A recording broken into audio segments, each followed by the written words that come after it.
তো অবশেষে অপেক্ষার অবসান হলো, ফ্রিজটা চলেই আসলো ঘরে। তো পেখমের পাপা আজকেই ফ্রিজটা নিয়ে চলে এসেছে।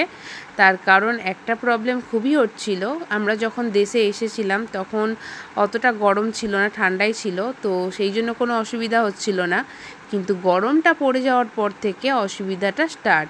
কারণ সবজি যদি আজকে নিয়ে আসতো, কালকের মধ্যে সবজি শুকিয়ে যেত, নয়তো নষ্ট হয়ে যেত। তো অবশেষে এই প্রবলেমটা থেকে মুক্তি পাবো। এবারে সব সবজি এনে ফ্রিজে রেখে দিলে অন্তত সবজিগুলো 2-3 দিন ধরে খাওয়া যেতে পারে। তো চলো ফ্রিজের সাথে কি কি দিয়েছে ফ্রি তোমাদেরকে বলি।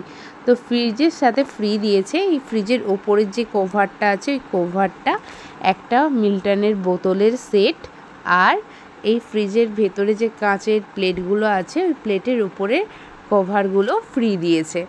তো আজ পেখমের পাপা ফ্রিজ আনার সাথে সাথে পেখমের জন্য অনেকগুলো আইসক্রিমও নিয়ে এসেছে। যেহেতু পেখম আইসক্রিম খেতে খুব পছন্দ করে, তো সেইগুলো আমি ভালোভাবে ডিপ ফ্রিজে স্টোর করে রেখে দিয়েছি।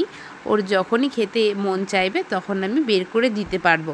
কারণ ও এখানে আসার পর থেকে গরম পড়ে যাওয়ার পর আইসক্রিম প্রত্যেক দিনই খোঁজে, কিন্তু আমি তো আর সবসময় দোকানে যেতেও পারি না, ওকে কিনেও দিতে পারি না। তো সেই জন্য পেখমের পাপা ফ্রিজটা নিয়ে আসার সাথে সাথে আইসক্রিমও নিয়ে এসেছে ওর জন্য।